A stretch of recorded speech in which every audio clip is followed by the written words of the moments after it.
I get a notification. So I'm going to just give it a few moments. I'm going to talk some gibberish, or as Scotland as we say, haver, until we eventually get some people in. Although I know that there are a bunch of people waiting to get in, which is great, and get some viewers. We are beaming this out now across Facebook, YouTube, Periscope. Directly, I said Facebook, YouTube, Periscope, and Twitch. And then as of tomorrow, I will also be running it out of Mixer, which is great. So if you're in and you're in any of the viewing systems that have a chat ability, drop me hey and let me know that you're here. I can see that there's a number of people in already from across the platforms. It's also worth saying, and I will remind people of this as I go through the stream, that we have different people commenting on different platforms, but I can see them all at once. And so if I start answering a question that you haven't seen in your platform because I'm helping another teacher or parent or student with a particular question, you might not have seen the question. And so what I'll try and do is I'll try and reflect the question before I answer it, because this morning I had lots and lots of input, but some people didn't know why I was answering certain questions. So we'll just give it a few minutes to start. And then we can go from there. Let me go back to the game though, because we really ought to be on that page. So when people start the stream, that's what they see. That's better, don't you think? I think so. Do you like my lights? My studio looks all right, eh? My little camera.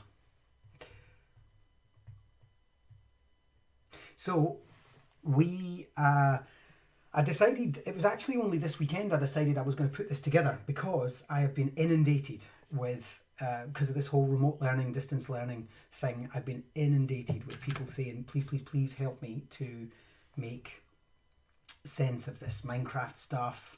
Hi from South Africa, from South Africa. Please help me to... Please help me to make sense of this Minecraft thing. My kids have been given a license as part of their Microsoft EDU. I'm going to explain later that Microsoft have given it free to everyone who has an Office 365 EDU license. And lots and lots and lots of people have been saying, my kids have this. Oh, hi, Amanda. Thanks for joining. And lots of people have said, help me out here. So that's what I decided to do. I just thought, rather than, because I've had LinkedIn messages, I've had Twitter messages, I've had,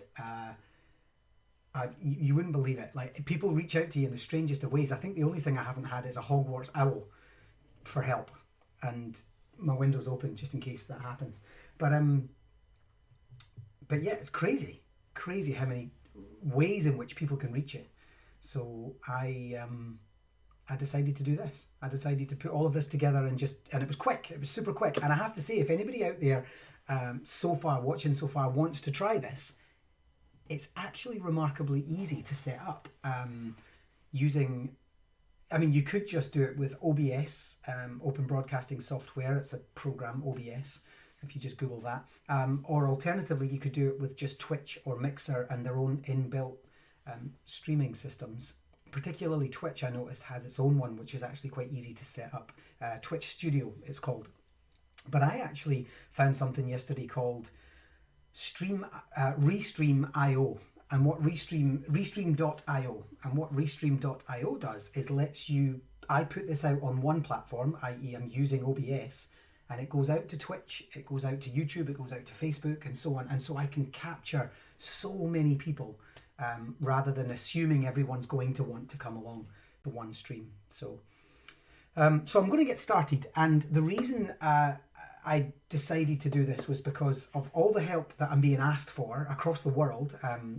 I've had requests from as far away as Vietnam and New Zealand and so on. And it's kind of hard for me to do all of this in the right times so that everybody can join in. But these will also be recorded. They're all recorded and they all stay there on YouTube or on Facebook or whatever. So people can revisit them as often as they wish. And what I want to do is basically over the next month, I'm going to do 2 a day every day for a month. And while today's have been the same, afternoon and evening, every day we'll have two separate ones, two different ones. And we're going to do everything. We're going to do everything from why Minecraft, what is Minecraft. Today I'm going to take you through the settings of Minecraft. It's not going to be the most exciting stream for the first one, but it's purely so that we get everyone to the same space. Everyone understands what it is, how to switch it on, how to deal with the settings, why it's important. And then we're going to do redstone, we're going to have an archaeological dig, we're going to get some visitors in, we're going to make skins, we're going to create resource packs, we're going to look at pre-built worlds and take you through the library, we're going to do some chemistry, you name it. We're even going to do some esports titles. We're going to do so much stuff over the next month. So let's see where we can get to. And I don't care if you're a teacher or an educator of another kind, or you're a parent, or you're even a student. Everyone is welcome. Please ask questions. This is all about building a community at this particularly difficult time and helping everyone to have a little piece of something that they can do. But hey, look at this. We've got Norway in. We've got Tassie in from Norway. We've got South Africa. We've got a couple in from South Africa. We've also got Selvin from El Salvador. Hi, Selvin. I know you're a hugely active member of the community, and so greetings from all over the world. This is fantastic. I love this, and this is why I did two. One in the morning, one in the afternoon, so that we could try and capture as many people from around the world as possible. So let's make a start. People can join obviously as and when they want to, but what I'm going to do is I'm going to take you through Minecraft Education Edition, and it's really important that we start with, first of all, what it is and why I choose to use it.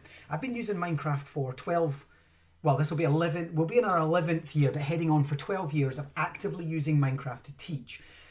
It's now in its 11th year of, and I'm talking about when it was free on the internet and it was kind of released by mistake, and it was a very, very basic building block, but there was no redstone, there was no ores, there was nothing you could really do other than build stuff. And I started using it for education way back then. And we've come on leaps and bounds, and the game does so much now, and there's a massive community around it, and it's super exciting. And so originally there was only the Java version, which some of you are still probably most au fait with, and have maybe your kids at home are playing it now while they're kind of stuck in the house or whatever. But also Microsoft, about 5 years ago, Microsoft purchased licensing for Minecraft and moved it to what they call the Bedrock edition, which was slightly different, ultimately the same concept, slightly different. And what it does is it's available on iOS, it's available on Xbox, Nintendo Switch, PlayStation. It's basically put it across as many platforms as they could, and that's fantastic. And then from Bedrock came the Education Edition, which was originally a program called Minecraft EDU, which was developed by Teacher Gaming, a Finnish startup who led by Santeri Koivisto and Joe Levin, who developed that, and that was taken on, and it was developed, and it was fantastic, and we loved it as a community. We loved the Education Edition that was then, and Microsoft stayed true to that and said, well, we'll develop another one. So they did, and it's Education Edition. Now, why do I use it? I'm going to show you some of, over the next sort of month. Remember, we're doing 2 streams a day every day for a month, but one of the reasons I use it in the way that I do is so that we can use the education features that are inside the game, and those features I'm going to be talking to you about over the next month. We're going to be showing you NPCs, we're going to be showing you Code Builder, we're going to be showing you Advanced Book and Quills, Build Aloud and iBlocks, the camera function, you name it, we're going to be showing you it, and all of classroom mode. All of these things are extremely important. But ultimately, if you're sitting at home thinking, but I don't have that version, first of all, you may already have it, and I'll talk to you about that shortly. Secondly, everything I'm about to show you, apart from things like the NPC and maybe the camera function, can still be done in regular Minecraft. So it doesn't matter. I'm going to try and teach you over the next month the core of all of the things you can be doing with Minecraft, regardless of the version that you have. So stick with me. So first things first, I want to go through the settings, and I keep apologizing for this simply because this will not be the most exciting stream, but oh, we've got 60 people in from across multiple platforms. How exciting. This is good. Hi to whoever those 60 people are. This is great. And hello, Natalie. Great to see you. And so I want to start with settings. Before we dive into play, which we're going to be doing tomorrow, I want to dive into settings. This is really important because I would say something like between 60 and 70% of the help that we get asked for, either as a company or as a Minecraft mentor, or you know, however people reach out to me, it's generally a setting problem. It's generally that they haven't got a global resource set up that they should have, or the controls aren't working properly, or the video settings are not right, and the game is showing them something that they don't see on a video, for example, or on a YouTube video, for example, or world settings specifically, like it's not immutable, or the kids are able to hurt each other and I didn't think they could, or the weather is constantly raining and I don't know why. And it's little things like that. And these are the foundations of why Minecraft Education Edition is so effective, is because there's so much you can do in the settings that mean that you never have to worry about that again. So let's get that done first. We're going to get that out of the way so tomorrow we can start playing and we can start being creative and we can start exploring education proper. But if we go into settings, the first thing we have on the left hand side are a series of menus. So you'll see keyboard, controller, touch, profile, video, etc. And that changes what's going on the right hand side of the screen. So I'm going to head back up to accessibility. So we start with accessibility. We have UI screen reader. I'll be honest, I've never used that. I don't know what it is. Maybe we should explore it as one of our streams. Not this one, but let's explore it as one of our streams later on. What I do and have used, and it's not hugely effective, but it certainly does help those who need it, is enable text to speech for chat. So if the kids are chatting and anything you put in the chat function is then kind of turned into text to speech, and it comes out in a kind of a semi-robotic voice, and you can pop that on. So just keep an eye on that. What's also worth mentioning, and we're going to do a whole stream later about the immersive reader, which is built in, which doesn't show up in accessibility because it's actually built into the game. But keep that in mind because we're going to do that later. Then we're going to move down to, this is the heading is controls. And what's great about the Bedrock edition, and significantly for the classroom, the Education edition, is that you don't just have keyboard and mouse controls. You have controller and touchscreen controls. And you'll see that if we go to controller, you can change any of these controls and you can make those controls set up the way you want, the keyboard and mouse, the touchscreen, and so on. The reason this is great is because we're working with generations of children that don't do keyboard and mouse. The number of times I'm in a camp or I'm at a school or a classroom, and I'm not sure if you can send me pics, Tassie. I'm not sure. Try it. I have no idea. I mean, I would let you. I just don't know if you're capable of doing it. Although you're coming through Facebook, so you are. And so the keyboard and mouse function is not always the preferred version. And I have kids come into me, and I'm always amazed. They come into me and they say, I love Minecraft. Never ever played it with a mouse or keyboard. Which, of course, I come from a mouse and keyboard generation, so it's really just bias for me. And I say to them, what do you do? And they say, oh, I play it on a touch screen. And I say, well, that's great. We have touchscreen devices. We can set that up. Now, you might not, and that's a different consideration. But if you're using bring your own device, for example, that's fine too. Or they say, I use a controller. It's probably most common actually with a controller. I use an Xbox controller because I play it on the Xbox or whatever. And I say, good, well, bring your controller in. It's probably USB. We'll plug it in and you can set the controls up to be what you want. Something else that's really, really nice is the Xbox Adaptive Controller. If you haven't already seen this, check it out online. Go and Google Xbox Adaptive Controller, Microsoft Adaptive Controller.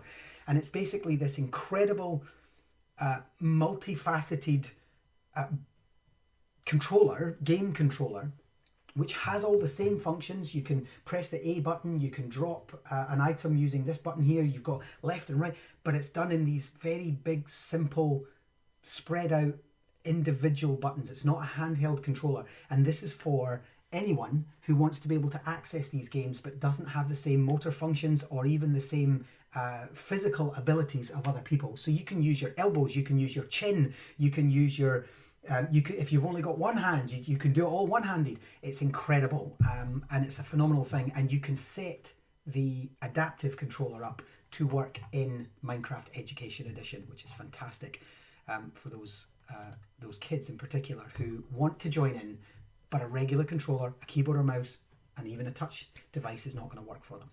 And so having done those, looked at those three things, you don't really need to worry too much about this. I'm talking to the parents and the teachers significantly, because quite often they'll say, a teacher will call me up and say, it's jumping when I'm supposed to be swimming, or I can't fly and I don't know why. And what we tend to find is that if you go down to the bottom and click default settings, somebody's changed something. Especially in a classroom environment, sometimes kids will go onto a computer that another child has been using and they'll say, this isn't working the way it should. Left is right and right is left. It's a little trick they like to play. And I just say, look, don't worry about it. Go into keyboard and mouse, controller or touch, and you will always find a default settings button. That's all you really need to worry about, default settings. Underneath that, there's then general settings, and we'll go to profile, and this is just which profile you're under. You'll see that that's my email address up at the top there. I don't mind, nobody can email me on that anyway. And then if you want to enable single sign-on, I don't do that because I use multiple sign-ons for Minecraft anyway. If you're online, do you want to use cellular data? Generally switch that off. And I've no idea. Require encrypted WebSockets is switched on. Who knows? There's things in there that I don't know exactly. And then some information on the game itself, which is important, and you may need that at a later date.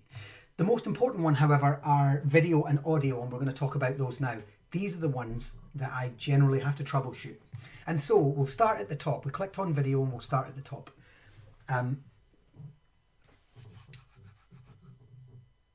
Where do you download Xbox Edu Minecraft version?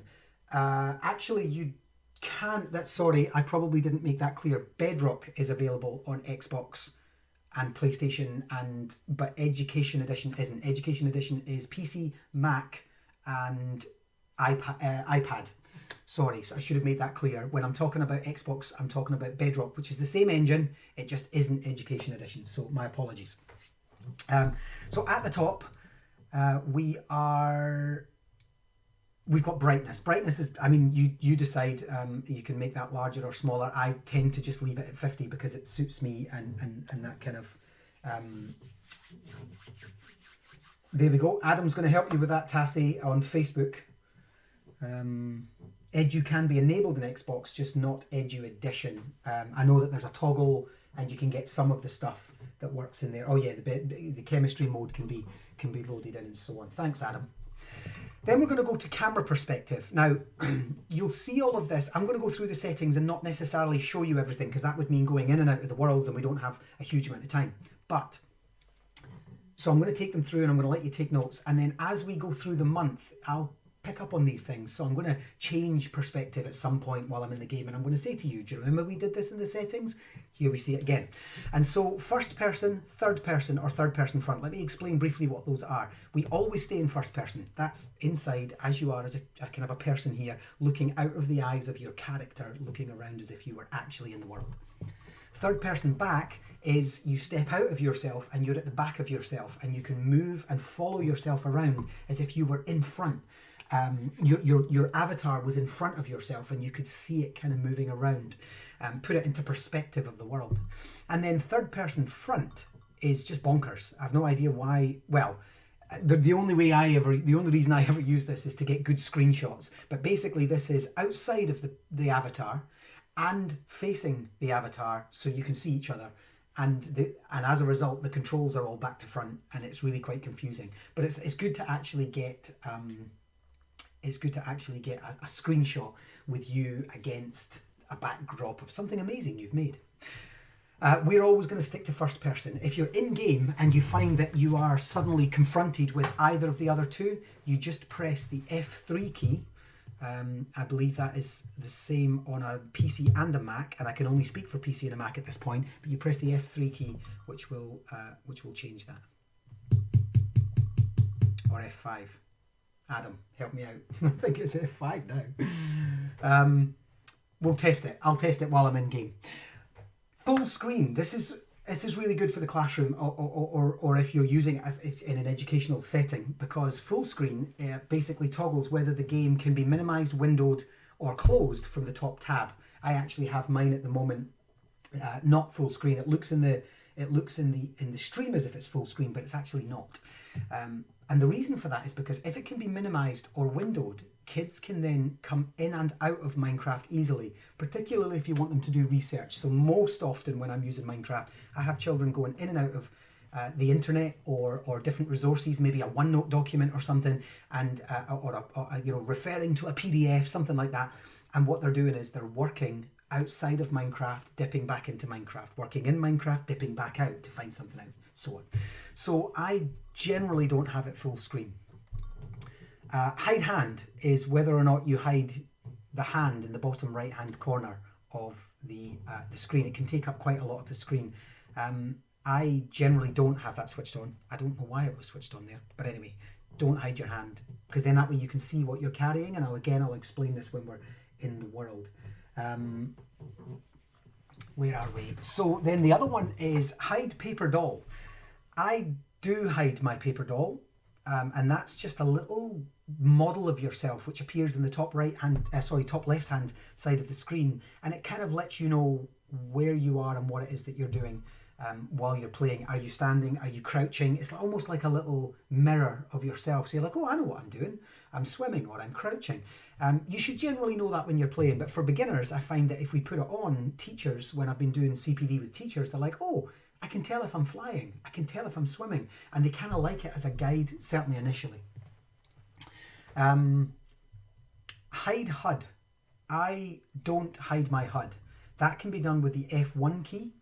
And the F1 key in-game just basically takes away your HUD is your heads-up display, which is like it's an overlay, if you like, that shows your inventory, your little hearts for survival mode, the hand at the side, like I talked about earlier, that kind of stuff. You can take that away by pressing F1 or selecting Hide HUD. It's really good for taking good, crisp, clean screenshots without any of the jumble of the HUD. But apart from that, I just don't. I have the HUD open because I need to see what I'm carrying, etc. Screen animations. Answers on a postcard. Adam, what does it do? I've no idea. The HUD opacity. And here's the thing. If I've no idea what it does, it's probably not necessary to play with it. That's the way I've never had to use it in any classroom, in any situation ever. So don't worry about it. HUD opacity is just whether or not you want the HUD to be somewhat opaque, somewhat see-through, it's up to you. Change screen safe area is just adjusting to you'll find that you can make the screen slightly larger or slightly smaller. You probably don't have to worry about this. I've only ever had to play with it once, and that was to do with video recording. Field of vision, however, is really important. You'll see that our field of vision at the moment is at 60 degrees. If we make this larger, your field of vision is basically what you can see in front of you. So as I sit here as a healthy human being and I stare straight at you into the camera, I am very aware that there's a whiteboard. I can just see the edge of a whiteboard to my left. And on this side of the room, I can just see the side of a cupboard that's on the other side of the room. And so that's my field of vision. Probably about 70 degrees, I imagine. Maybe a bit more.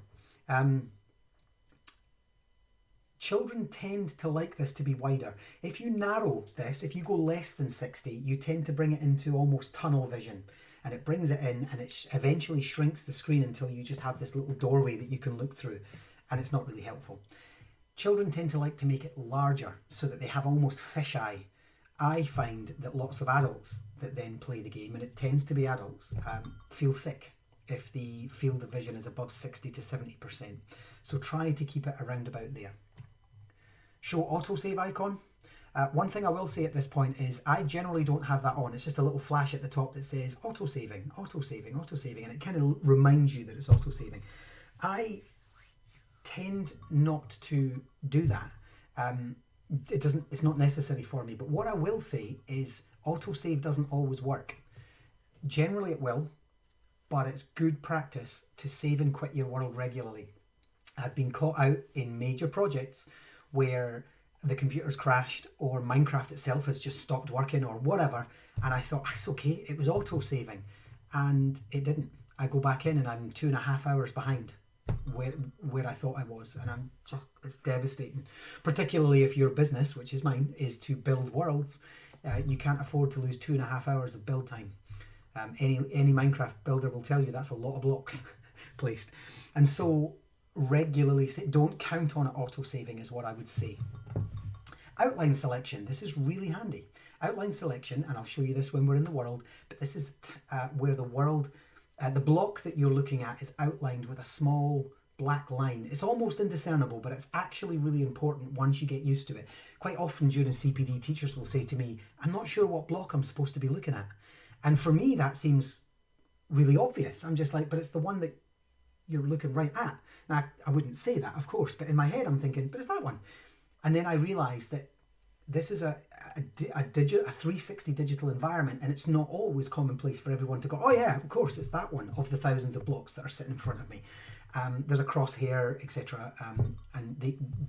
But the crosshair creates a slight outline, and when I point that out, which I now do by practice, I point it out, they go, oh yeah, I see that now, and then they know which one they're looking at. So it's really slight, but it makes a difference once you know it's there, and I'll show you that when we're actually in game.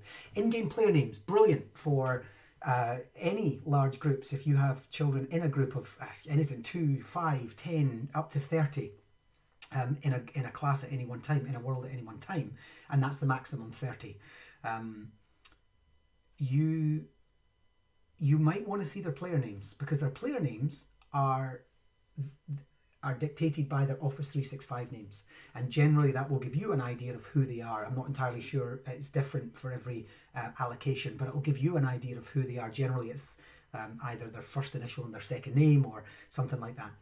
That's really handy when you've got a number of children in a world and they're all running around and you want to know who's who. That little kid that's chopping down that tree that actually should be paying attention, or absolutely shouldn't be chopping down that tree, you know that that's little Craig. And little Craig, you need a word with him. And so in-game player names is actually quite handy. However, you can switch it off, and it means they will not appear above the player's avatar. If you're doing something like, so for example, we do quite a lot of drama, theatre, stage stuff with digital stages and so on. We're doing a project just now with a kind of a made-up stage, and we don't want the play, because it looks messy once they're all on stage at once, so we just take it off and they just play their characters and we know who they are, and that's fine. So you might want to switch it off for certain viewings and maybe making videos, that kind of stuff. View bobbing, you'll notice I have this switched off. View bobbing is really important. Hey Richard, great to see you. I switch it off because this is where you, basically your arms bob as you walk. It's kind of supposed to create a sense of realism about the way your body's walking, because we don't walk perfectly straight and perfectly still with our heads, and our arms don't move. Well, some people, I've seen some people do that, but generally we have a slight bob about us. And so what we do is, in game, that happens. That's one of the contributing factors to lots of adults feeling sick. So I switch it off. So whenever I'm doing my training, I find that it reduces that. Certainly, even if it's not, eventually someone will get, start feeling that motion sickness. It takes longer if view bobbing is switched off as well. So keep that in mind. I switch view bobbing off. Now the next ones I'm just going to bunch together. Fancy leaves, fancy bubbles, render clouds, beautiful skies, smooth lighting, and fancy graphics. These are all, except clouds, switched on for me because I'm broadcasting to you from a fantastic computer. But what if I wasn't? What if I was in a school with a lower end, less CPU and less graphic intense computer? What if I couldn't? And that's the reality for lots of schools and some devices at home. And so you just switch these off. And they're not going to make a huge difference, but they are definitely going to make a difference. Oops. So I switch them on, you might want to switch them off. Keep that in mind. And I'll give you hints and tips about this as the month goes on, and we can troubleshoot with some of you and so on. Render clouds is the only one I have switched off, and the reason for that is because, and we can switch this on later and I can show you in another world, but render clouds just make, in fact you might be able to see them just hovering in the background there in the moving picture that's sitting behind the settings. You see these clouds up in the sky, these square white things in the sky above. They can be great, they can be a pain depending on your altitude, because they tend to be quite sort of low when it's mountainous terrain. So if you're trying to do something that's quite sort of high, or however you've built your world, sometimes the clouds are just it's like fog and you can't see anything. I tend to switch them off. It also helps with graphic intensity as well. And then finally, field of vision can be altered by gameplay. I switch that off, which means that field of vision thing we were talking about, it means that it just remains the same. You've set it to 60, it cannot be altered by gameplay, it's exactly the same. And that's really important. And so, UI profile, just leave that as classic. There's Pocket Edition and Classic, just leave it as classic. It's always the same, and it doesn't make a huge difference anyway. Render distance is really important. Render distance, you'll notice mine is up to 36 chunks. Now a chunk is 16 by 16 by 16 blocks. That's a chunk of land in Minecraft. I can see 36 of those in any direction I look, and I'll show you this later, but it will render the world for 16 by 16 times 36, so I can see for miles. For less graphic able computers, you kind of want that sitting down even as low as 8. I've seen schools that have to use 8, some schools that use 12, some that use 16. Schools tend to be in this radius here. If you're able to get to 20 and 24, brilliant. You know, good computers, gaming laptops will take you up to 36, 48 and further. Particle render distance. Particles will also help. Particles are the little special effects that you get in Minecraft. Things like the droplets of rain, not the ones that fall, but the ones that splash up once the raindrops have hit the ground. Or potions. If you throw a potion and you throw it and it affects somebody, they get these little swirly particles around them. And it's beautiful. It actually looks great. And the smoke that comes off campfires, etc. But actually, it can be graphic intensive. So what you can do is you can just turn that down, and it just means that this is blocks, I believe, not chunks. So this is 20, you know, if I am within 10 blocks, I will see the smoke on the campfire. If I step out with 10 blocks, I will no longer see the smoke for the campfire, and it helps you to save some of that. Again, one of the big complaints we get from teachers is, I tried it, I loved it, but my computers couldn't handle it. And I say, well, let's try some stuff. Let's switch off fancy graphics, switch off beautiful skies, turn the render distance down, and so on. And it makes a huge difference.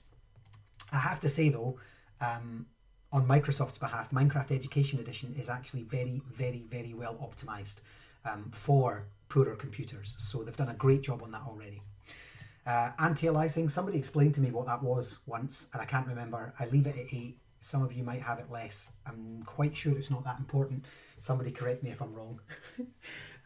Apologies if I got it wrong. And then Texel anti-aliasing, I also don't know what that is. Again, if anything has gone wrong and you think, I don't know why this isn't working, don't worry. Click reset to default and take it from the top, start again, and go from there. That then leads me to audio, and you'll notice that my audio settings, if any of you are sitting with your own copy right now thinking, hang on a minute, I've got music up to 100 and I've got sound up to 100. Generally that's how they'll start, so you may or may not hear the music coming in on that, and sound volume as well, which will allow you to hear sheep, cows and chickens and monsters and water, rainfall, etc. The music in Minecraft's lovely. I'm almost tempted to put it on, but I'm not gonna. It's super chill. It's a lovely soundtrack. You hardly even notice it's ambient. You hardly even notice it's there.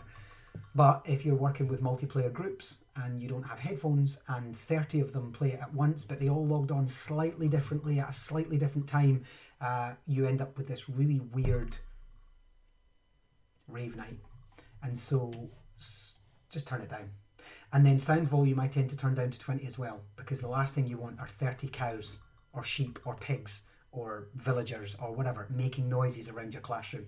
So I tend to try and keep the sound as local as possible by turning it down, or recommending that my children get headphones, and we try to cater for that. Global resources I'm not going to talk about just now. We're going to talk about that as a whole stream, and I'm actually going to bring in some experts on that. We've got some incredible builders around the world, some of which are watching. And then storage.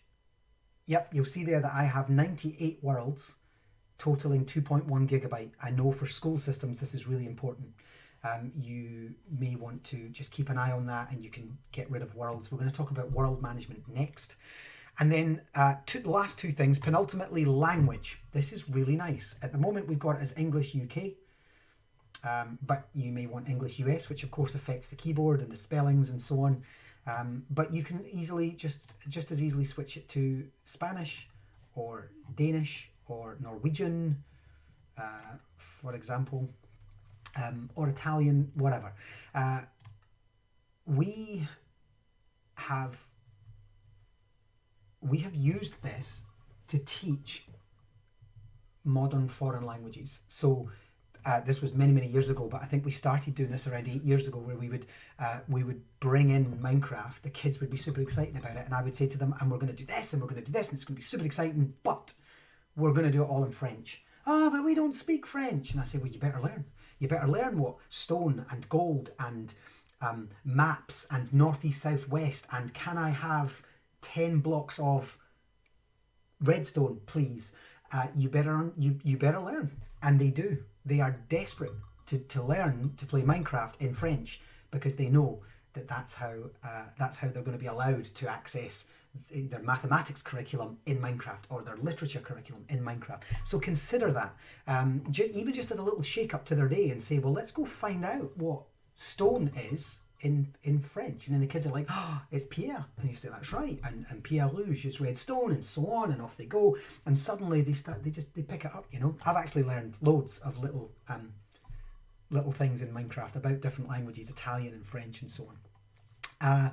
But ultimately, you just go back to English UK. And actually, sorry, I'll just show you there. If we go to French, you'll see it's changed on this side, touché and profil, and so on. And so we can, it doesn't change what you type, of course, inside the game, but it does change all of the settings and the buttons that the children will have to press, and so on. All the menus, that kind of stuff. So it's really nice. And then have them speak in French while they're playing it. But we're going to go back to English UK. And then finally, you can't really see this one, I know, on the stream because of my my camera, but we have another one called How to Play. And How to Play brings up the following. This is everything from what's new, controls, HUD. I talked to you about the HUD, the inventory, how do you craft, what is World Builder, permission blocks, chalkboards, chemistry. Everything I'm going to teach you over the next month is neatly held inside Minecraft as a kind of a black screen, white writing reminder, a refresher. So I would strongly recommend that after we've done this over the next sort of remote learning month, just tap into this and say, all right, okay, so I go into, let's go back and show you how we got into that. We went into settings, and then at the very bottom on the left-hand side, it's how to, and you can always revisit that. So I'm going to move on now to the game settings. Again, I apologize for anybody who's tuned in later. This is the foundation. The reason we did it twice today was just to get it out of the way. This is the foundation stream to say, here's all the settings. These will be recorded and left on YouTube. You can visit these anytime, but going forward, we will be getting into the game and playing. But we have to do this first because it is vital. So I'm going to click on the play menu. Now I'm back to the main menu. I did that by pressing escape. If I press play and escape, if I press settings and escape, escape will always bring you back. And then if you press escape again, it says, are you sure you want to exit? In this case, I want to cancel because I don't. But that's how you would escape the game. I'm going to click on play. And this brings us to a new set of menus. Let's check this one out first. First things first, the big one on the left, probably the first one you're inclined to want to go to, is View My Worlds. When you click on View My Worlds, you'll see in here that we have dozens, and what did we say? We had 98 worlds. So we've got Pirate Cove, we've got Immersive Mathematics, we have the Art World, the Social Studies on the back of the Black Bear, we have Vikings Worlds, Pompeii, you name it, we've got it, because we've been doing this for 10 years. But we don't want to be here yet. This is just where your worlds are stored. For those of you who are doing this for the first time, you probably don't have any worlds in there, or you may have one or two test worlds, that's it. On the right-hand side is View Library, and this is a great place for everybody to start. This library is courtesy of the Minecraft Education Edition team, and if you click on that, you have lessons, monthly build challenges, biomes and worlds, and how to play tutorials. And then you can also go into educator resources, which takes you to a separate website, and you can search for and download certain materials. Under Immersive Minds and under Phygital Labs, we have some stuff in there, and also in lessons and so on. But let me explain what these are. Lessons is where you can literally find lessons on computer science, maths, science, art and design, history and culture, language arts, etc. If we click on computer science, you'll see that there's an hour of code one that you can try, or a coding course that you can try. If we go into maths, you'll see that there's Common Core Grade 3, Grade 4, there's Grade 5, there's fractions, there's additional lessons. If we click on that, it'll take us to additional maths lessons. Oh, we're unable to connect you to the library. This can happen if your computer is offline. Definitely not offline. So apologies for that. And then if we go back to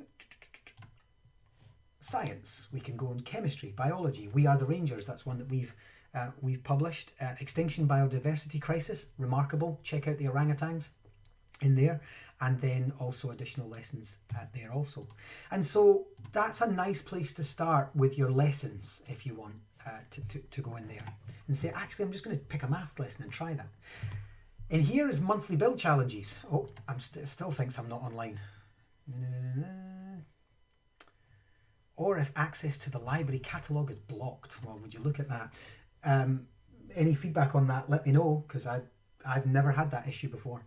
But your monthly build challenges are introduced every month by the Minecraft Education Edition team, and they're brilliant. They're just little challenges that you get your kids to do. And actually, I think in this time of remote learning and kids being stuck at home, that would be a great thing to tap into and say, well, what are the challenges? And there's a library of them, but every month there's a new one added.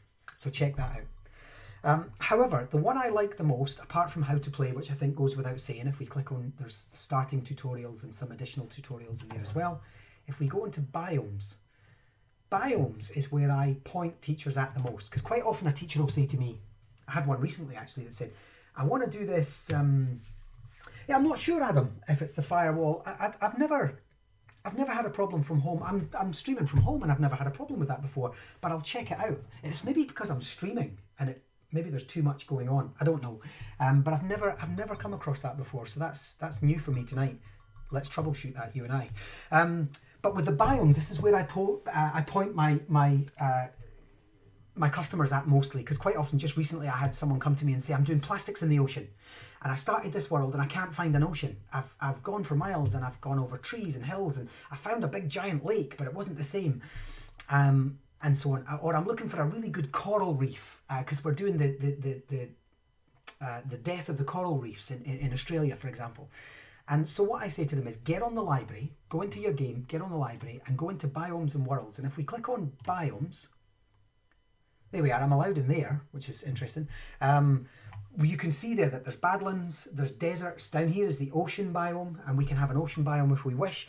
We can go to the jungle. Say you're doing deforestation in the Amazon. Just download the jungle biome and it will take care of the environment for you. And in the streams that I'm going to continue to do over the month, we're going to be looking at, one of the streams will be focused on the 3 magic ingredients of making truly relevant, meaningful, engaging lessons for your students.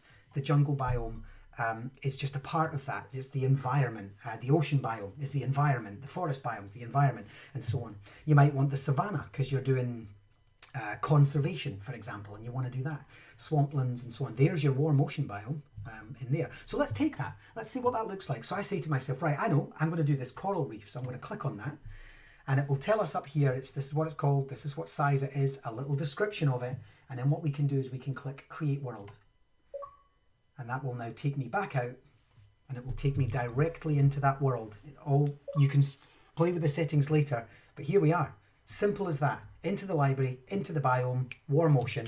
And if we now jump inside the water, we can see that we have fish and we have coral reefs, and we can start our children off immediately. If we've got the lesson plan, we know what it is we're trying to achieve, we can set our children off immediately. There's no building worlds and trying to make sure we've got the right environment and somebody somewhere has made a coral reef for us. It's been done. And so on. We can then go into settings in-game and we can change some of those things that I'm going to show you later. So we can go, I'm going to show you next. So I was like, actually, I needed coordinates and I wanted it to be always day. I don't want it to be nighttime, for example. And you can do that once you're in the game. When you're finished, click Save and Exit. And what will happen is, great to have you on, Adam. Thanks for joining me. If you go to view my worlds, you'll notice that warm ocean biome was the last world I was in. So that's now stored. You don't have to go back to the biome list. You don't have to go back to the library.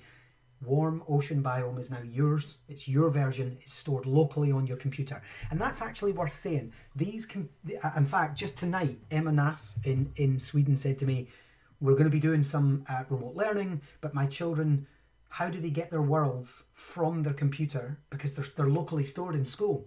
And so your worlds are locally stored. I will be doing a whole stream on managing worlds later, but super quick. Once you click on this, rather than play, you would click on Settings and go right down to the bottom, and you have what's called Export World. You export it as a single file. This is a .mc world file. Stick it on OneDrive, stick it on a memory stick, email it to someone. We've emailed them loads. Use a VLE to kind of put it out there. If you're a Scottish teacher and you're using Glow, stick the worlds on Glow in a small library so that other people can tap in, and then people can download them from there. Kids can get access to them at home. What they would do at home is they would add to it. If they were doing homework, for example, or remote learning, they would add what they wanted to it, then they would re-upload it, and when they get to school, they would download it again. And you just have that cloud in the middle, or that memory stick in the middle. So otherwise, they're hosted locally, so you need to know how to export. But we'll do all of that properly as a whole stream eventually. What else is on this page? Create new, that's where we're going next. Join world, which is if you are going to join a multiplayer world. We're going to have a whole stream later this week dedicated just to multiplayer. And then we're also going to have import worlds, and that is where, just to tap onto the back of the export that we just did there, you would click on import, and you'll see these are all my worlds. So there we've got RC Village, this is the drama world, art world, chemistry, and they're all just MC worlds. They're just one single file, and I would double click on one of those, or click on it and click open, and it would automatically come into my library, come into my world, sorry, over here.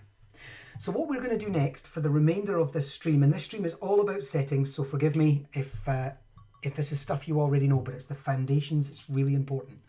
We're going to go into either create new, or if you go into view my worlds, you'll see there's a new world setting up there. But we're just going to get into the habit of doing create new, and you'll see that there's templates you can download. We'll talk about those another time. In fact, we saw most of them in the biomes and so on. But if we click on new, we're taken to the create new world settings for a new world. And this will, by the time we're finished this will lead us nicely to tomorrow's stream at 12 o'clock noon GMT, which is getting into our world and playing WASD, forward and back, jumping, flying, you name it, orientating, using the coordinates, everything that we're going to do tomorrow. So on the left hand side here, similar to the other settings page, you've got play or host. We're only going to use play, but not yet.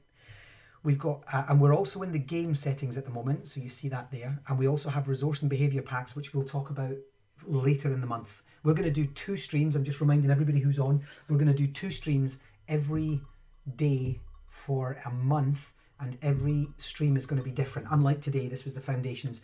As of tomorrow, every stream, morning and afternoon, different, and then they're stored on YouTube for you to come and visit again. So we're going to call this world testing. I cannot express enough how important it is to name your worlds. The number of times we get contacted with an email or even just a direct message on Twitter saying, Stephen, I can't find my chemistry world. I've got 17 worlds and I can't find my chemistry world. Help. And I can't help you, because if you didn't name it chemistry or my chemistry world or whatever, I can't help you.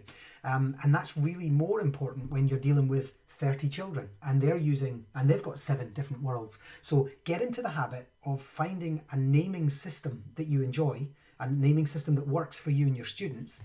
And then, so quite often when we're working with our development teams, we do 0.0.1.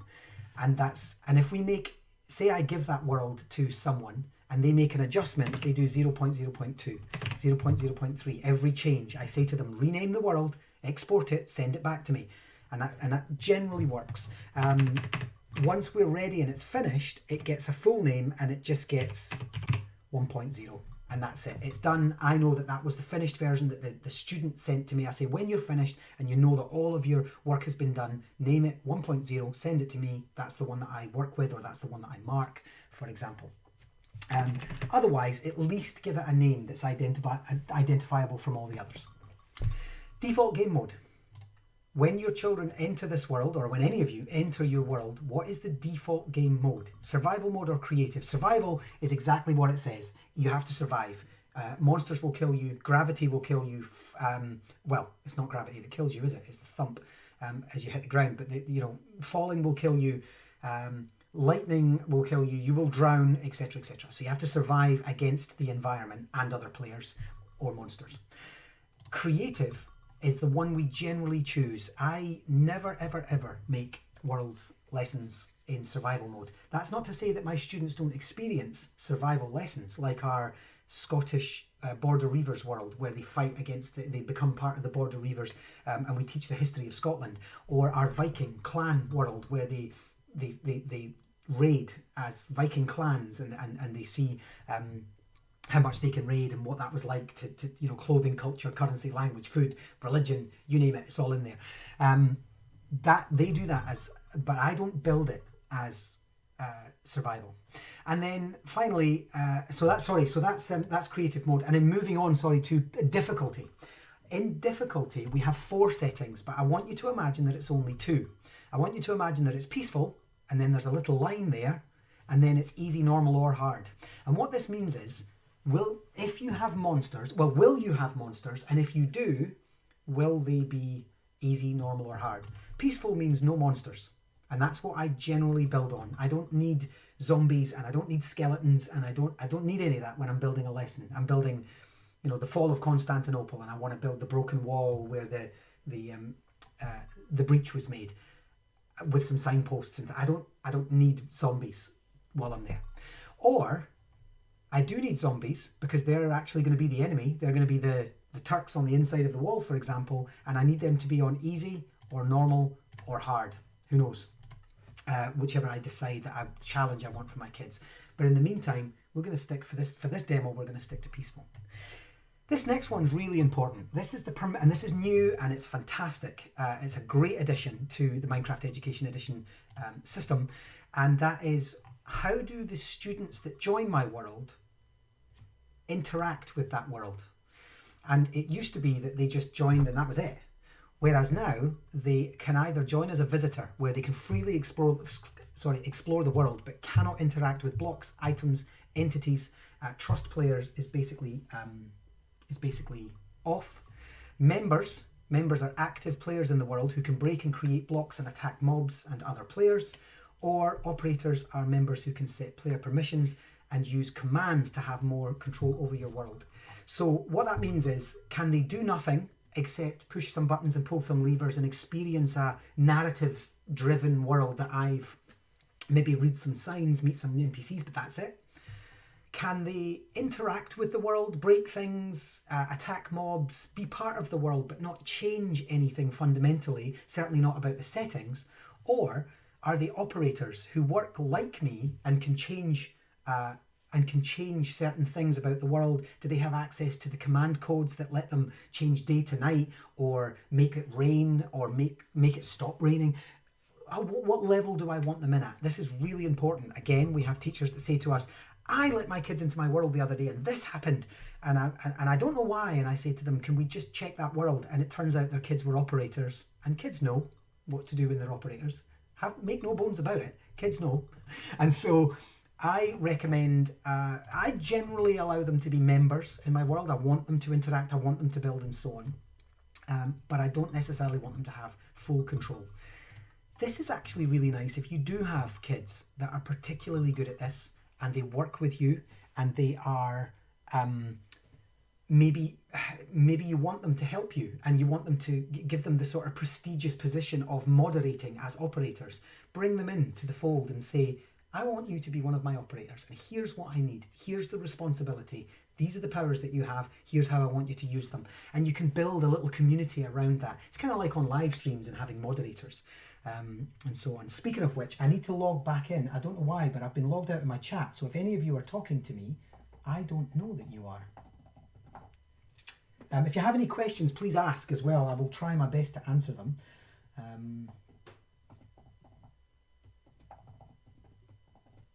Here we go. It says that my stream is offline. Is my stream offline?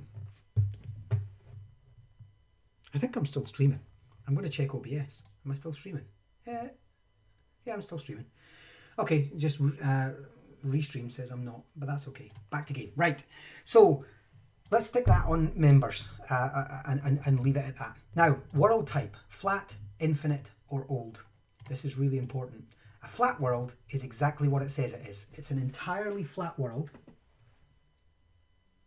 Oh, I know what it is. I've lost the internet on my other PC, so that's fine. Don't worry about that. It just means I can't see your chat for the moment. Flat world is exactly that. It's a flat world made up of 4 layers. It has 1 layer of bedrock, 2 layers of dirt, 1 layer of grass, and that is it. It goes for miles. And what I'll actually do is I'll call this testing flat, and we'll explore that in a second. This is actually, why would you use this? This is what I call my canvas world. It's a huge flat canvas, like a big piece of paper. And I say to the kids, we're going to do, see, DNA. We're going to do DNA, and we're going to build, we're going to explore and research what DNA looks like. We're going to look at the double helix, and then I want you to build a 3D model of it in Minecraft, and then label it and show me why all the parts are distinct and why all the parts are important and so on. And the kids are like, yeah, we're going to do that. And then I say to them, and we're going to do it on a flat world, because what I don't need are children distracted by trees and mountains and holes in the ground and oh, there's a cave, and off they go. I don't need that. I just need them to be in one space with no distractions. And so before I go any further, let me show you what that looks like. Play, and you'll see exactly what I mean. There we are. Big flat world with some animals, which I can switch off, of course. But if I dig down 1, 2, 3, 4, and then I fall through, I literally fall underneath the earth. It's a hole in the ground. And of course you don't want to do that, so we can just put that back. And then that grass will eventually grow back. And so, as you can see, they can wander for miles and there is nothing for them to do. And I love that. That's actually a really, really, really helpful function. Save and exit. Let's go back into... let's get into the habit of clicking Create New. New, and let's call this one Testing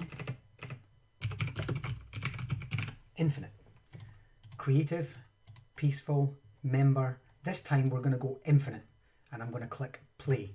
Now check out what this looks like and how very, very different this is to the rest of the flat world view that I showed you. Oh look, there's a desert village already, and all of a sudden we've got mountains and trees and rivers, and this is and it goes on. The reason it's called infinite is because it goes on infinitely, and there's so many. Oh, I haven't said that. I think I'm on a giant peninsula or island, but the ocean would equally go on forever and ever and ever. And it's fantastic, but it can be a great distraction. Great question is, well, why would I use this? Kind of like the biome worlds I was telling you earlier. Sometimes you just want kids to go in and maybe have a survival adventure, or sometimes you want kids to go in and look at a particular, say, oh my goodness, look, there's an island over there, let's go look at that. Or maybe we're going to make a volcano. Let's make Pompeii, and we'll make this the volcano and we'll put Pompeii here. And sometimes you just need a world, to get started. You just need to, or a river. Let's do river pollution, and all we really need is a world that has a river in it. That's not difficult. Here's one here. So let's zoom down on this river, and we'll use this as our model for looking at river pollution, and then you might have a whole bunch of lessons based around that. So let's do that. There we go. So we're down at the river, and we can now do that ourselves. And so that's an infinite world.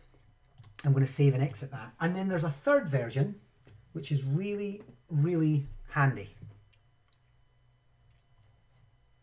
Create new, and we're going to call this testing old. Remember, creative mode, peaceful, member, old this time. Now, the old world looks like this. Now, there is one caveat to using the old world. I personally love the old world. I genuinely do. But it's really, really important that we talk about the one issue that there is with old worlds. And so if we look around, you'll see that it's still in an infinite model. You still get the trees and the rivers but it's just a cube. The whole thing is just a cube. And it's fantastic for locking your children into a space for a given lesson, especially if you only have 45 minutes or 25 minutes to do the whole lesson. And you're like, right, kids, here's what I want you to do. You're going to jump in this world. We're going to use old world format. And everyone will be different. I'll explain that in a second as well. But every child's might be different, or you might bring them into your old world as the host. And then what we can do is we can we can have them here. And no matter where you are, even if I go into settings and video, and I go down to render distance 12 chunks, which is what some computers in schools are capable of, you can still see the edges. There's the edge, there's the corner, edge, corner, edge, corner. So even at 12 chunks, you can still see what all of your children are doing and where they are if you just sort of like stand above them and have a look around. Let me just switch that back up though. That was video.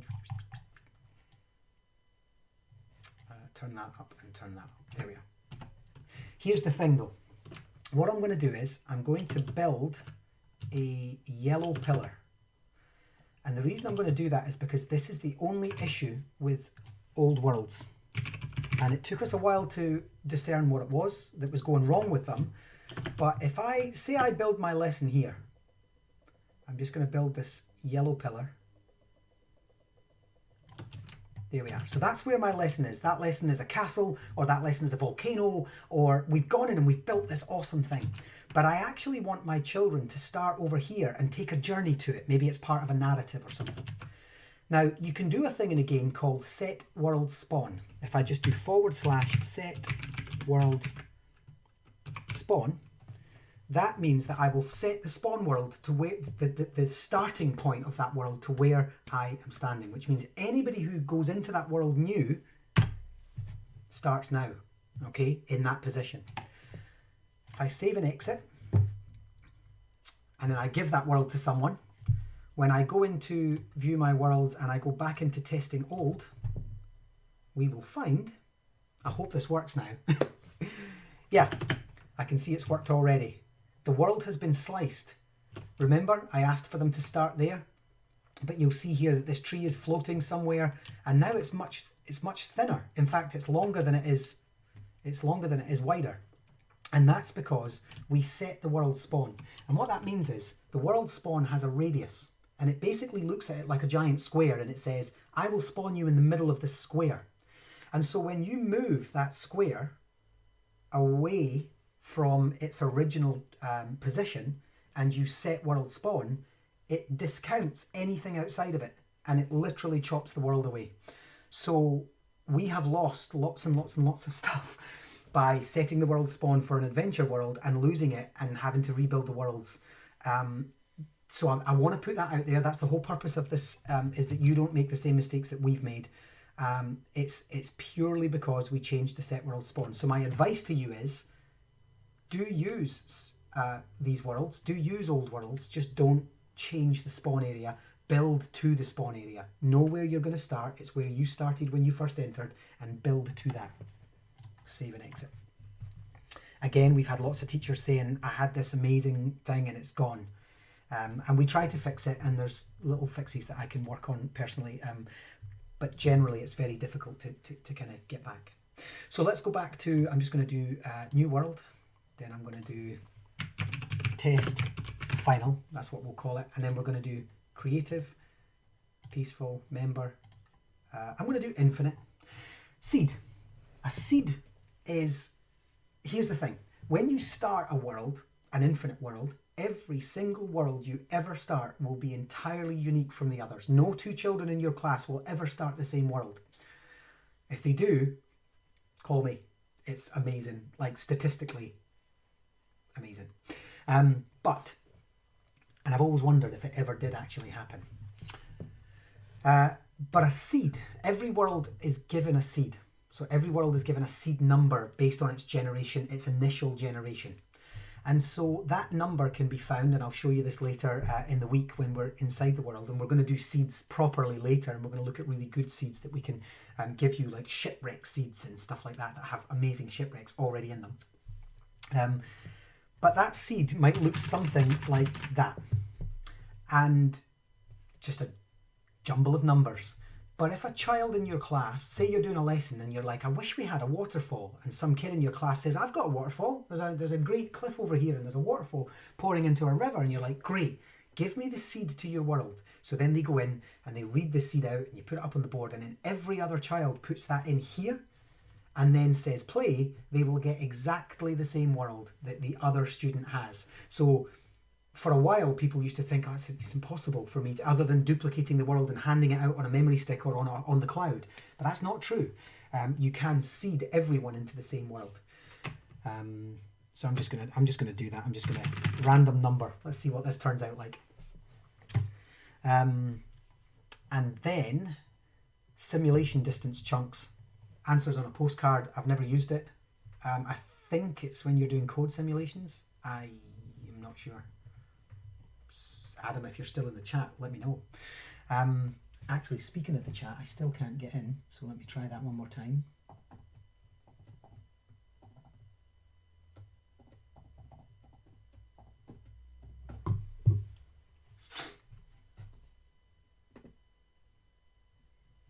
No, that is just not working. That is just not going to let me in at all. Let me try it one more time. Restream chat. I might just have to start the chat function up again. Apologies, everyone. Trials and tribulations of using tech. Now, we're a little over, but actually, hold on, we're connected. Oh, I'm in. Yay, classroom environment. PC. It's Kane.net is talking to me. I've lost everybody's chat before that, though, so apologies. Actually, I haven't if I just window Minecraft. There we go. Oh, I see you. Sarah Clark's in with us. Kane.net, great to see you in. Lots of chat. I will catch up on all of that later. I don't want to mess up the stream for catching up just because my computer crashed. Although I can see it again now. Okay, this then takes us to our specific world options, and this is where we're going to kind of go through these and then we'll finish off. So, world options. Show coordinates. Coordinates are really important, not just for when you're coding, although we are going to do a coding stream later on, and I think we'll reach coding in about 6 or 7 days, based on my current plan for the live stream. 2 a day, every day. Show coordinates is really important. Basically, Minecraft works because it's block-based and it's therefore grid-based. It works on the basis of coordinates, and so you can switch them on at any time, and you will end up with your X, your Y, and your Z. Up, down, left, right, forward and back, north, east, south, west, and up and down. And that is particularly handy for teaching the children about exactly that sort of stuff. So in my case, I'm always talking to the kids about using the coordinates instead of teleport, because quite often the kids will say, I'm over here, I found this cave, and they say, oh, teleport me. And I'm like, no, use the coordinates to find your way there. So give them the X, Y, and Z and let them find it. And then they orientate themselves in the world, and they know that they have to head 200 this way, then they have to turn north and go 200 that way, and they work it all out, and it's fantastic. But it's particularly good for coding, which we'll talk about again another time. Immediate respawn. I actually just have this switched off. This just means that the children will not, or the players, I keep talking about children because I'm so used to using it with students, but the players in your world will not be given a choice to respawn or quit to the main menu. They'll just automatically respawn. I tend to leave it off because it's kind of second nature for them to just go, oh, respawn, and they start again. So that's fine. Activate cheats. Adam, if you're still listening, can we change that? Let's have activate commands or something. It's just not a great kind of message, I think, but that's on my wish list for you, Adam, which I will get to you. But activate cheats means, can the players use the commands /weather clear, /time set day? Can they use the commands to change the way that teleport, /TP @player @P to this location? Can they do those things using activate cheats? And if you don't want them to, switch that off. In the stream this morning, David Renton and I, an educator who's now in the States, Scottish educator now in the States, was talking about exactly that, why and when you would have that switched off. Kane.net, that's something that I was talking about this morning as well, is on that basis, if we go up to, and Adam, if you're still on and listening, help us out with this. Only an operator, we assumed only an operator now, and we need to test this, and this is what this stream's all about, so we're going to test all of this, can set player permissions and use commands. So assuming that you have them in there, but you don't want them using that. Or Otherwise, does this become a defunct button? Was one of the teacher questions this morning, if you're using these up here appropriately. Surely only operators can use it. So great question. And we're going to try that actually. When we do multiplayer, which is later this week, we're going to try it. Code Builder. Do you want the children to access Code Builder? Of course, we would all love to do computer studies and computer science while we're playing Minecraft. But actually, I actually switch that off if I know that this lesson is not intended for that. And the reason for that is because quite often I will mistakenly press the C key, and I'll explain that when we come to do coding later on in the week. But you press the C key in game, which automatically opens up Code Builder. And when you're pressing W, A, S and D, particularly the D key and the space bar, you have this tiny gap between your finger and your thumb where the C key lives. And the number of times I click it and it stops my game, it opens up Code Builder, it's right there. And kids get their hands up in their classes all the time, oh, I've pressed something and I don't know what it's done. And I say, oh, it's okay, you've just made Code Builder come up. Ideally, I know it's handy to have it there, but I would also like for it to be by default somewhere else. But it's there. I switch it off and I tell my kids, we're not doing Code Builder today, so we're just going to switch Code Builder off, right? And then this one here is always day. Do I want it to go nighttime? If I'm creating worlds as a teacher and I'm setting my world up right now to create a world, do I want to do always day? Yes, because I don't want it to be nighttime. It gets dark at night and it's more difficult to play, and so I don't want that.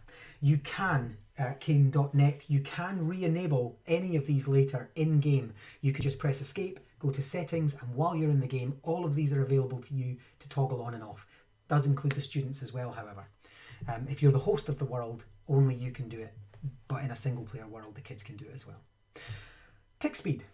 Minecraft works on a basis of time, which is measured in ticks. So coders, I have a phenomenal creative coder that works with me called Dragnoz, who will quite often talk about ticks. He'll say, look, this is going to happen in 500 ticks. Not in real life, although I imagine he does actually. Now that I think about it, he probably does. But certainly in game, he talks about this will happen in 500 ticks. This will happen in 400 ticks. This is going to be a 10 tick repeating command block. And I've learned through him to talk in Minecraft time in ticks. Where would this be handy? Let me actually show you. Actually, I'll show you another time. We'll do ticks another time specifically because it's actually quite remarkable to watch an entire world speeded up. No, you know what? We've got time. I've gone over, but I don't care because, you know, if you're listening and you're in and you're tuned in, and we still have a good number of people in. And so I am going to go into play. The settings will all be the same. And I'm going to show you what it's like to have tick speed turned up and why. Let me go and get a sapling. When we plant trees, saplings can take 10 to 15 minutes to grow. So if I place a sapling and a sapling and a sapling there. And we can sit now for 10 to 15 minutes and they will grow randomly because they're set to a range of ticks. After 3,000 ticks, between 3,000 and 5,000 ticks, for example, this will happen. If I go into settings and I go down to the bottom and I change that to 2,000, all of my trees have grown super quick. And now that I'm in 2,000, I can just plant another one and it will grow, and plant another one and it will grow. This is handy if you want to be doing lessons on forestry. Say you're doing deforestation and you want to make a very particular forest in a very particular area that has, and I'm giving you lesson ideas now, for sustainable forestry, and you want your children to have a set number of trees that you know they can cut down that will give them X amount of resources, but you want to see how they manage that sustainably. You want to see if they chop those trees down and then take the saplings that they get from those trees and replant them and do sustainable forest cropping. Which is one of our lessons, actually. It's one of our science lessons, earth science lessons. And invariably children they don't replant, and then they come to you later and they say, I need more trees. And you say, oh, didn't you plant the saplings? No. And they'll say, okay, let's go back and look at this again. But you'll see that I'm planting them and they're growing super quick. Now that I've planted that little forest, I can go back to settings, I can go down and I can either click reset random tick speed or so on. If I make that 0, time doesn't move. So let's make it 0, and then press escape. Time will not move now. Trees will never grow. Baby animals will never grow up, and so on. And so that is, yeah, that's random tick speed, which I find it handy, but I imagine as a beginner you might at this point be thinking, oh, I'll come back to that. I don't know what I'd use that for at the moment. So let's come back to that. And then save and exit, and then I'll finish the settings. My worlds, test final settings, right? This is us back where we were. And then what I'm going to do is I'm going to go down to this last one, which is show classroom settings. And this opens up another little collection, which is our final collection before we finish. So, perfect weather. Do we want it to rain? And when you live in Scotland, any toggle that offers you perfect weather, you click. That's all I'm saying.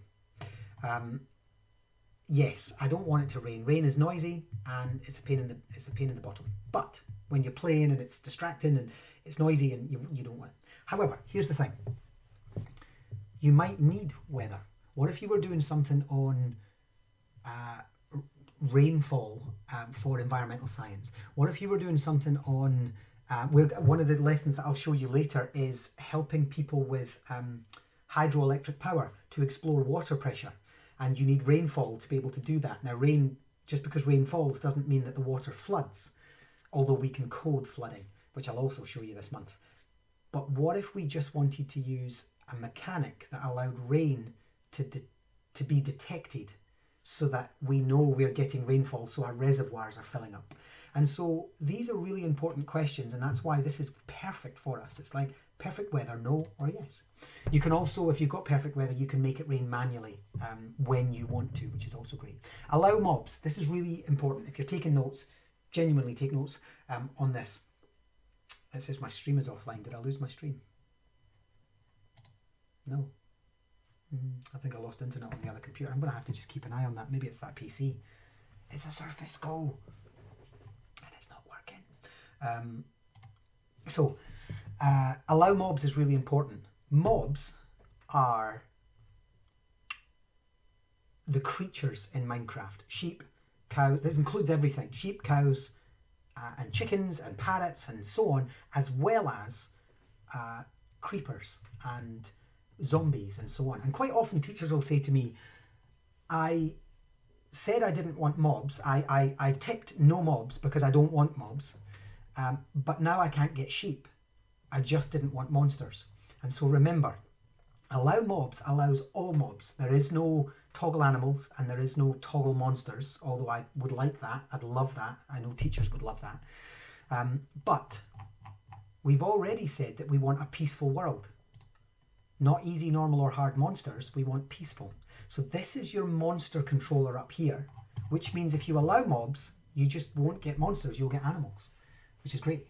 You want animals on farms, for example. You want that kind of stuff. So mobs, it includes all mobs, but it's controlled alongside peaceful or easy, normal or hard. So keep that in mind.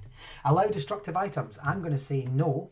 And the reason I don't want destructive items is because in my classroom, I don't need the kids making TNT, which blows the world up. I also, big chunks out of it at least. I also don't want children setting fire to forests with flint and steel, and I don't want them pouring lava everywhere. And so destructive items include those three things: TNT, flint and steel, and lava, and students will not be allowed to destroy the world using those three things. You can switch that off. And then I think player damage and player versus player damage should be together. Let's ignore Immutable World for a second. That's the one I will finish on. But player damage and player versus player damage are, do my players get damaged? If they're in survival mode, if they fall, will they hurt?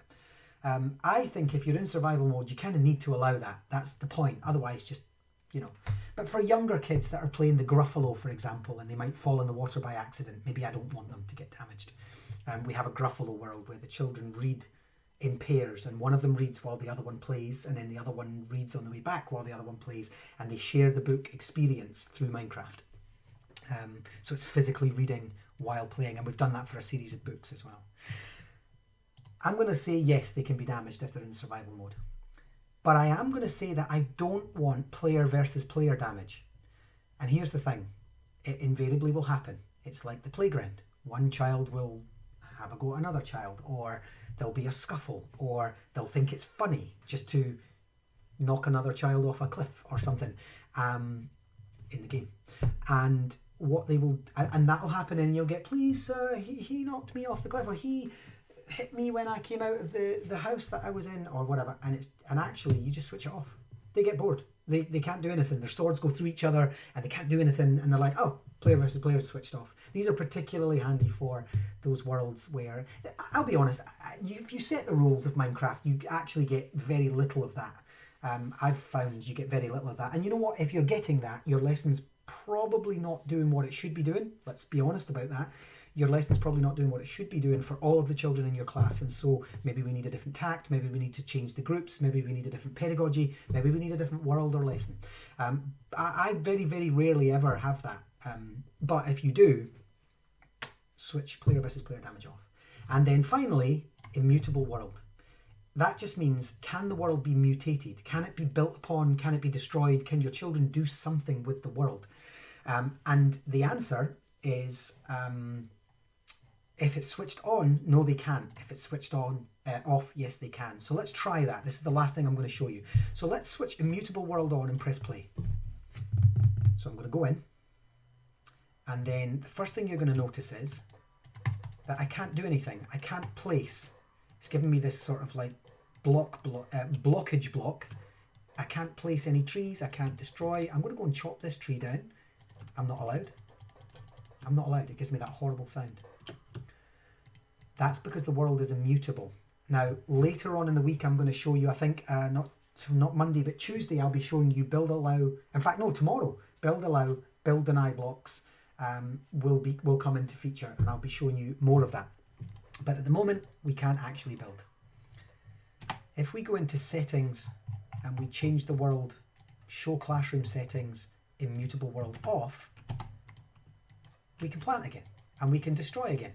And so we can set worlds. So take the Gruffalo world that I mentioned earlier. The Gruffalo world is built in such a way that they can't destroy the forest, because the forest is very cleverly linear. So they walk and they follow a linear path where they've been blocked to follow that path. What we then do is we give them areas using allow blocks where they can build.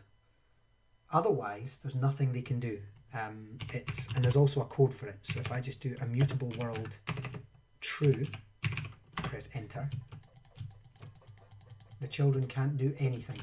They can just follow the narrative, press some buttons, pull some levers, that kind of stuff.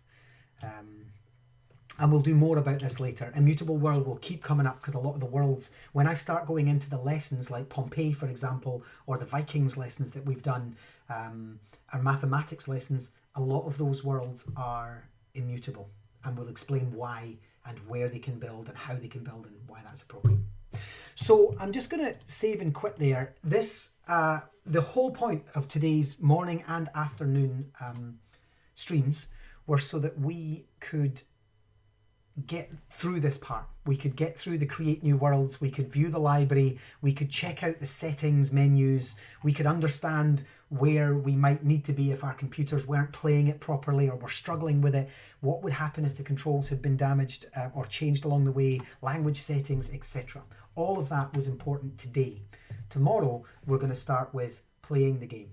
What are the basics? What do you need to know? What does a world look like? How do we start building? Let's build something together. So I would advise anybody who wants to take part, and I'll put this out on social media as well, bring your devices. And even if you don't have Minecraft Education Edition, you will have access, I assume, to Java or Bedrock or something, and play alongside me, and we'll build things together. I'll give you instructions on what to build and how, and I'll give you visual cues and so on. Keep in mind though, if your children, if you're a parent watching from home or you're a teacher at home because of the remote learning coronavirus incident, keep in mind that Microsoft have very generously opened all Office 365 education accounts up to Minecraft. So if you didn't have it previously, you definitely have it now. So you just need your students' Office 365 accounts, or certainly your Office 365 account and their passwords, and your students can join us as well at home.